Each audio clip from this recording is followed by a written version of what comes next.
your mental health takes a very large part of why you may win or lose games. How you feel being happy, sad, angry, upset, depressed, anxious, all of these emotions are going to take part in the game and your gaming performance and how you perform, especially if you're competing. Welcome to Driving and Vibing. Welcome to Driving and Vibing. We're going to talk about, what's up, dreamers? We're going to talk about competing, emotions, and competition, of course. Took out the intro, so we're just going to get right into it. Your emotions are very important. So when I was playing video games, I played highly competitive Counter-Strike since I was 15 to about forever. And I still kind of dabble in it. I'm itching to go back. But I will say my emotional state took a very large toll on why my performance would fluctuate.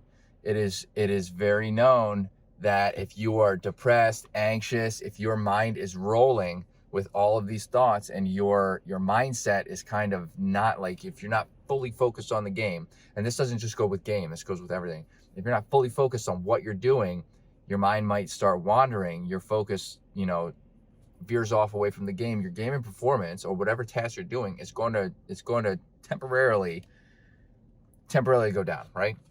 So you might get unfocused for a minute and then you might not outplay that opponent. Like, let's say you're in a 1v3 situation and you're just not, like, you didn't kind of prepare yourself mentally before the game, and now you're we'll say your cognition slips, you're starting to think about something else while you're in a clutch moment, and you get outplayed because maybe you weren't 100% focused. Maybe the days that you were 100% focused, which maybe those days happen more often than not, you outplay those, and you can outplay those opponents.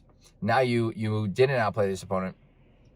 You lost this round. Now you're going to dwell on that, right? So your mind was already racing. Now you're going to dwell on that. And it's a cascade effect. Now the rest of the game, you're going to be kind of distraught because or at least until you make up for that loss of clutch, which may not happen.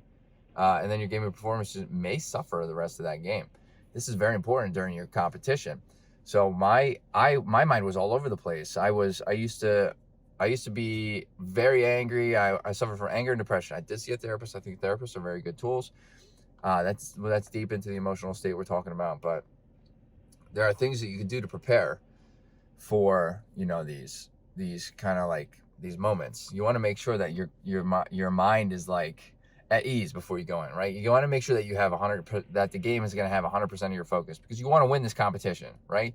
If you're playing competitively with a team, or you're playing a competition, let's say like whatever, battle royale in Fortnite or whatever it is, you're playing by yourself, you want to make sure you're 100% there, right? So you want to make sure your health takes working on your health will take a toll on your mental state too. So like lack of sleep will start to, kind of force the mental state to, kind of, we'll say, like, go on a downward kind of venture. So if you're like not sleeping very well and you're very tired, you're fatigued, you're gonna start feeling that, not only physically but emotionally.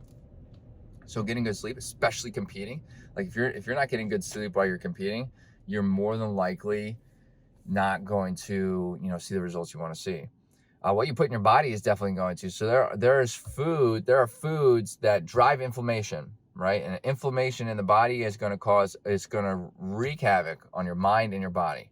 So that's not going to help your game of performance. And of course, getting out and getting exercise. People joke about touching grass all the time, and I think that's not very. I mean, it's it is what it is. Kind of like a funny inside joke, but I mean, it's pushed past the joking point. You need to get outside. Getting outside has so many significant benefits. Speaking of the emotional state, you walk outside, you breathe some fresh air, and you hear about this all the time. Sunlight helps with the vitamin D, which would drive happiness. Basically, vitamin D doesn't drive happiness. I'm saying the sunlight, getting outside, that would help to make you feel better, give you a emotional boost, just a sense of happiness, just kind of enjoying the earth as it is and the beauty of earth. You can go outside and see all of these benefits. But if you sit inside all day and all you do is focus on the game, you might not get these benefits, and your game performance might either start declining eventually, or it just will fluctuate so hard that you're inconsistent. I was very inconsistent in my game. So your mental health and your health in general takes a large part of how your gaming performance, your game in general is going to go. So it's very important to make sure that your mental health is kind of in check. I think there's nothing wrong with, there's nothing wrong with talking to people. There's nothing wrong with admitting that you are feeling down, you're feeling blue, whatever it may be. Absolutely nothing wrong with that. It's very important to, keep, check in on yourself, right? You're your most valuable asset in game, in life. Okay. If you have anything to add, let me know in the comments. I'd love to get the conversation started. And yeah, hit that subscribe button, hit that like button, do whatever you want. I don't really care. But I do hope to see everybody in the next video. Later, Dreamers.